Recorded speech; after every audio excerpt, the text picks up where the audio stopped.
to Retrieving Reason Podcast, Episode 3, Protoepistemology. This is a philosophy podcast, particularly focusing on epistemology, and I'm Kelly Fitzsimmons Burton. We're having a rainy day here in Phoenix, and I'm kind of confined to my small little corner of the world, and my dogs are here. Again, you might hear them in the background snoring. Podcasts put them to sleep. But I'm sitting here in my little library trying to stay dry, and it's a lovely day outside. In the last episode, I talked about foundation and logos. Today, I want to talk about proto-epistemology. This is a word I kind of coined. I made it up. It may be a thing, but I was thinking there's something before we get started doing epistemology. So proto-epistemology is first epistemology or before epistemology. This is a ground clearing exercise for us. So we're going to be, I'm going to remind you, we're trying to build a foundation or solid ground where we're going to lay a foundation or lay a deeper foundation in the area of epistemology. And I'm going to say that reason is the foundation of the foundation. So this is the most basic piece. And we're really building up to talking about what is reason. But before we can get there, we have to deal with some ground clearing. I'm going to say that proto-epistemology is a necessary existential starting point. So existential is starting where we're at. So we have to start where people are at. And either people are seeking to know or they're not seeking to know. And lots of us are not seeking to know. And this may be something that changes. Maybe we may be seeking at one moment and not seeking at another moment. So what is seeking? Well, you can think about it in this way. It's a kind of constant diligence and discipline with the goal of having knowledge. That's seeking. What is diligence? Diligence is careful and persistent work, and it's paying close attention. This is hard, right? To pay attention, to pay close attention. What's discipline? Discipline is to be a learner. It's doing the hard thing, even when we don't particularly want to do the hard thing. And knowledge is sometimes difficult. It takes work to know, and it takes patience and perseverance. So what we're going to also be noticing is that seeking knowledge is going to require some virtues, some moral virtues. So diligence, discipline, and we're going to need some motivation for seeking. I mean, why should I seek to know? What's the motivation? Let's think about that word motivation too. It's like emotion, desire. Why should I desire to seek to know? So I have to sell this to you today, why you should desire to seek to know. And this desire, it's connected to philosophy as the love of wisdom. It's a love. So I was claiming that wisdom is the pinnacle of philosophy or human achievement, but we have to go from small steps to increasing our levels. So we got to start with meaning, and then truth, and then knowledge, and then understanding, and then wisdom. So what motivates us? A love, a passion. So we have to have a kind of passion, and we'll see what's blocking that passion as we go along today. We also need to clear the ground before we can find common ground. So I'm saying that proto-epistemology is a necessary existential starting point because this is where we're at. But I'm also going to, in the next episode, talk about common ground as a methodological starting point. So we have to first start where we're at, but then we have to start with a methodology for getting knowledge. So let's start where we're at. And we have to recognize, you know what? Before we can get common ground, we have got to clear the ground of a lot of junk in our thinking, or just raise our awareness. Perhaps we're not even aware that we're not thinking. All right, so we need to think about thinking. Yeah, it's a kind of meta. Someone asked me, is this a meta activity? Kind of. Thinking about thinking. All right. Do we recognize that there's a problem with our thinking? Do humans naturally think? Are humans naturally motivated to think critically? Are they motivated to think critically about their own basic assumptions? I'm going to say no, we're not. And sometimes it may take something jarring to get us to think. Maybe that jarring thing that gets us to think is suffering of some sort. Maybe it's a kind of mental anguish or a meaninglessness, or maybe it's physical suffering that gets us to think, why is suffering happening? What is it? So I'm going to try to connect suffering with seeking. All right, so there's a virtue that may even need to be in place prior to seeking. I know this is difficult. If we're trying to get to the basic of the basic, what is the thing that motivates us to seek? I'm going to say integrity. We need to have integrity, a moral virtue, and you're a rational being. I don't know if you could deny that. You're a rational being. And when we use reason at the most basic level to answer the most basic questions, we will find meaning. And you need meaning, okay? So we're meaning-seeking beings. If we use reason, we'll find meaning. What is the opposite, though? If you don't use reason, then you won't find meaning. So there's a correlation. If you have integrity, then you will use your reason and you'll find meaning and you'll know what is clear to reason. But if you don't know what is clear to reason, then you're going to have to back up and say, is it because I wasn't using reason to answer these basic questions? And is it a lack of integrity? So first, recognize a problem. Human beings lack integrity, period. It's every one of us. No one's fully conscious or consistent in their pursuit of the good. And so we have to recognize that. We have to take responsibility for meaning in our lives and the consequences of not having meaning. Why do we have meaning or not have meaning, and how are we responsible for that? So it's going to turn out the motivation for thinking is life or death. This is a life or death issue for human beings. And I'm not talking about physical life and death. I'm talking about spiritual life and death, or intellectual life and death, if you want to put it that way. So if we're seeking, then we'll have meaning, and meaning is life for human beings, spiritual life. And we don't want just life, we want fullness of life. We want to grow in life. So we need to continue seeking. Yeah, some people might think, oh, I've got it, I see what's clear, and then they stop and get comfortable. No, you have to continue seeking. This is that careful, persistent work of diligently seeking. So that's required for life. Minimally. If you want maximal life, you're going to have to do maximal effort. Ooh. So what's the opposite? Death. So if we're not seeking, we don't have integrity, we're not seeking, then we're in this condition of neglecting, avoiding, resisting, or denying reason in the face of what is clear to reason. It's not just that we're neglecting it. There are things that are clear to reason and we're neglecting those things, or we're avoiding facing those things, or we're resisting facing those things, or we're denying those things. It's a scale, and it's a sliding scale downwards. Talk more about that. Now, if we're in this condition of neglecting, avoiding, resisting, or denying reason, we'll call it nard.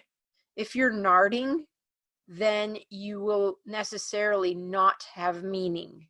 You can't have meaning without seeking meaning.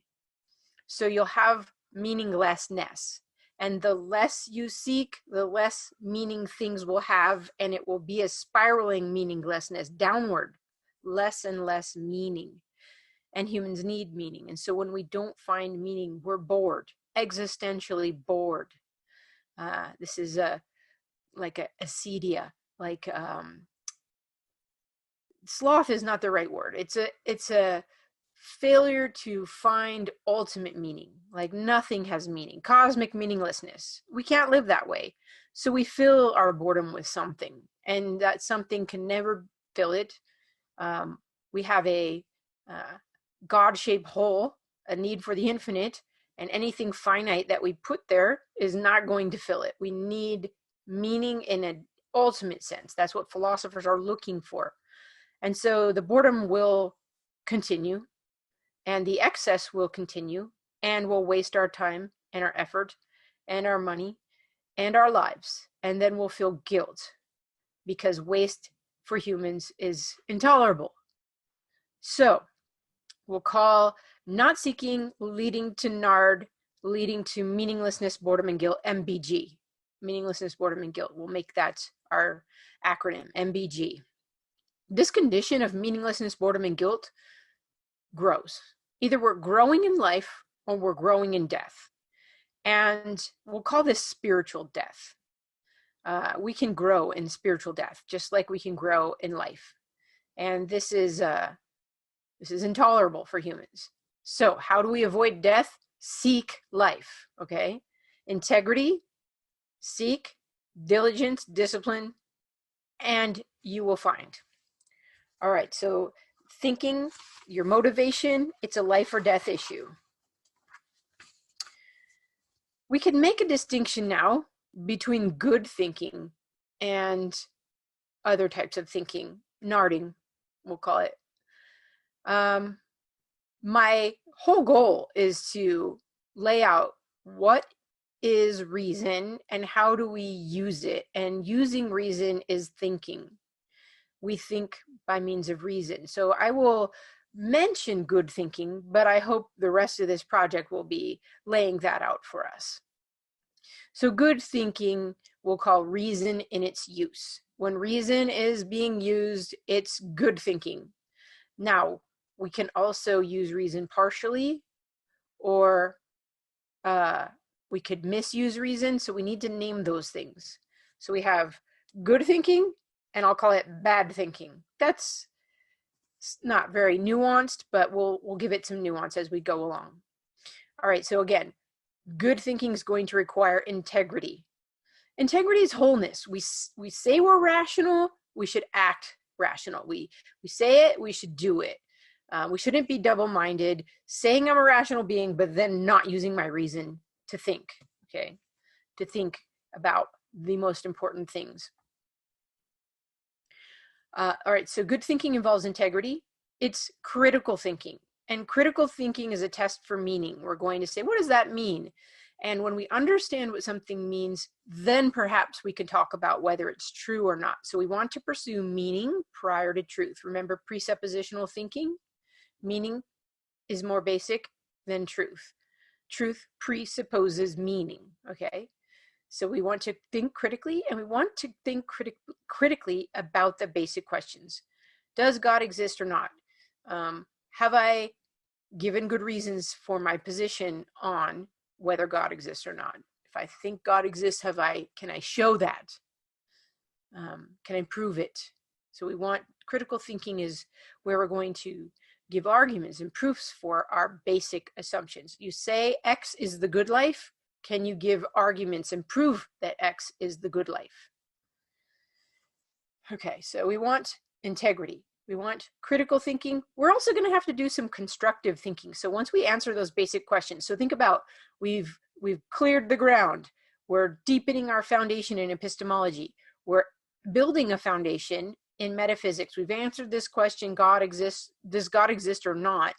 Now we build a coherent world and life view on our assumptions. And coherent means there are no contradictions in the system, and we're using reason to identify where there may be contradictions.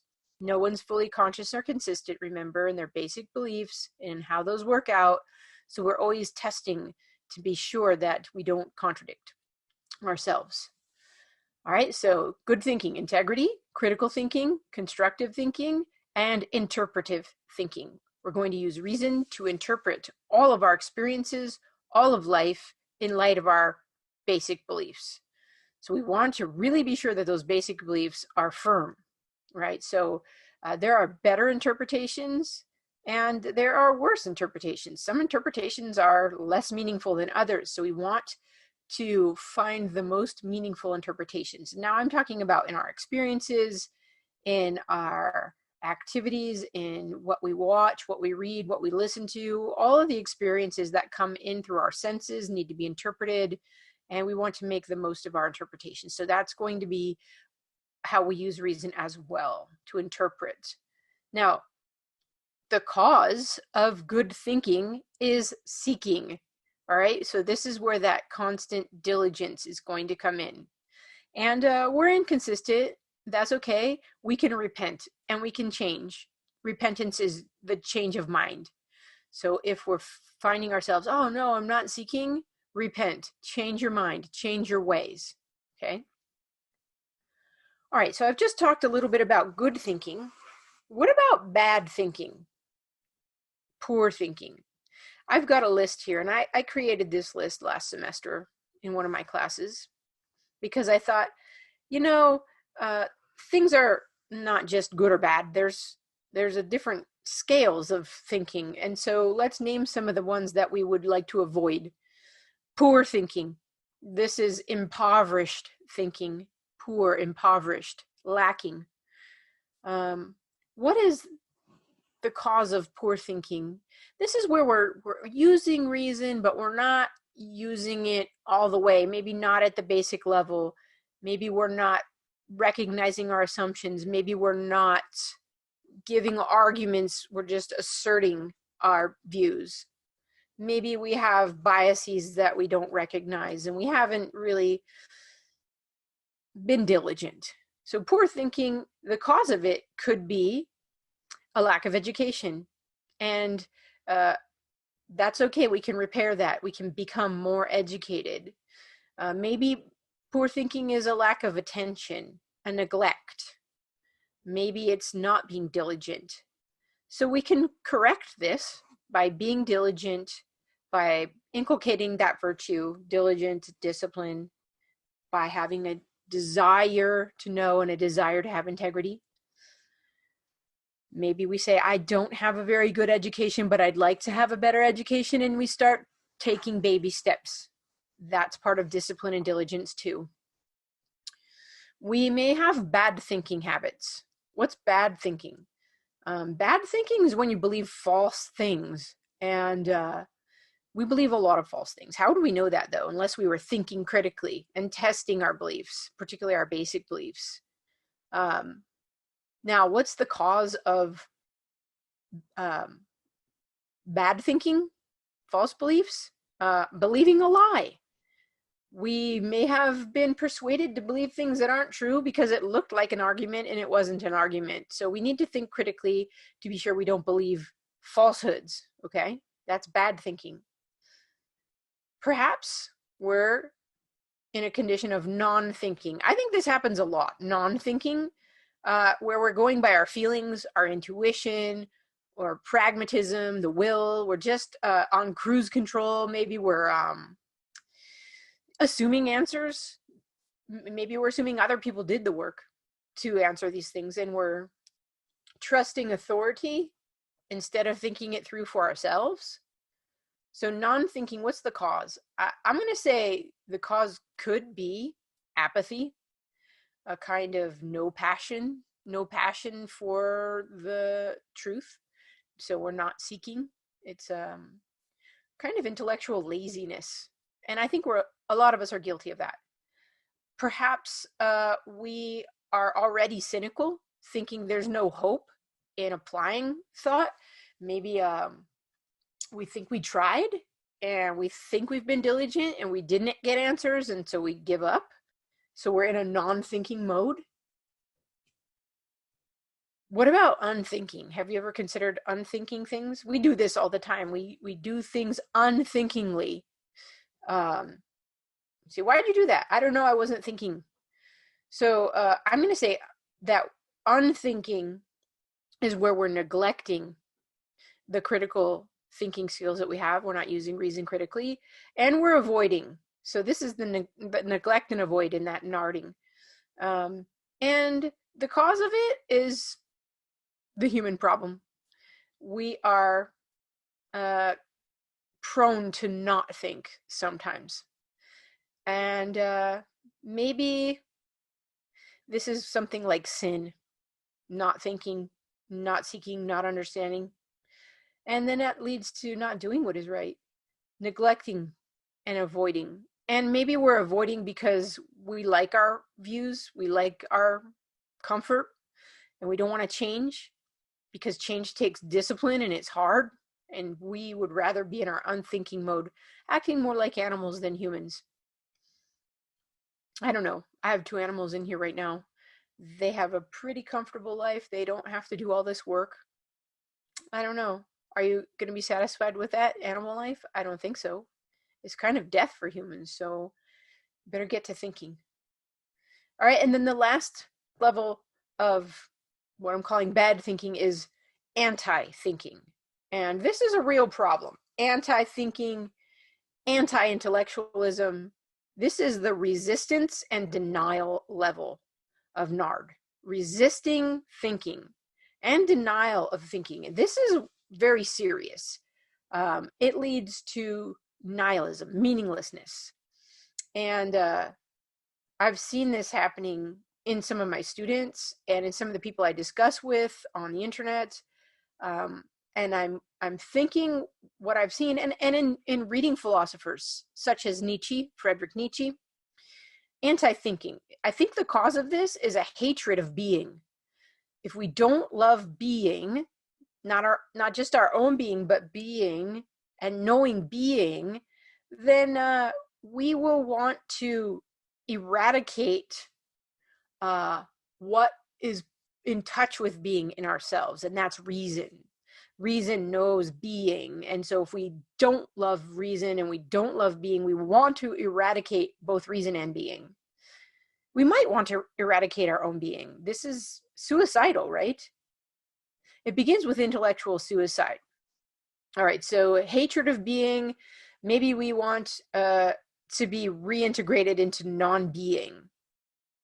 I think this happens to some people. I hate being. Why? Because being is a reminder to you of your rationality, of the order in the world and the order of in yourself. It's a reminder of the logos. And there's something in us at a deep level that wants to kill the logos, because the logos is the word, and the word is a reminder of our origin and our destiny. And we don't necessarily want that. We don't want to know, or we don't want to submit to that order. I'm just saying, it's a reality. All right, so protoepistemology. We want to clear the ground of poor thinking, which is impoverished, bad thinking, which is connected to falsehood, non-thinking, where we're going into feelings and will and intuition rather than a non-cognitivism rather than thinking, unthinking, where we're just neglecting or avoiding thinking altogether, and anti-thinking, which is resisting and denying reason and thinking. All of these are roadblocks. We need to clear the ground, and we need to affirm that we need some virtues in order to attain knowledge. And the first virtue is integrity. And part of that is having a desire to know, a passion for life, because knowing gives us meaning, and meaning is life for humans. And we also need diligence, a constant persistence in seeking, and discipline, willingness to do the hard work. All right, so today I mentioned that we are doing protoepistemology, a necessary existential starting point as a means of clearing the ground so that we could start knowing things in epistemology. What we want to do next time is talk about common ground as a necessary methodological starting point. So our method for pursuing knowledge together. This is needed for discourse with one another. This isn't just a monologue with me and myself in the, computer. I'm talking to human beings trying to communicate ideas. And in order to do that, we need some common ground. So you can think about the ground now. And I'm trying to lay the groundwork for knowledge. I also want you to have that groundwork in common. So we have the same starting point. And if we have the same starting point, perhaps we can build a similar building and live in it and have some unity. That's the goal. Okay, so thank you for joining me for Retrieving Reason, episode 3. We talked about proto-epistemology. And don't forget to like, subscribe, and share. Thank you. Have a great day.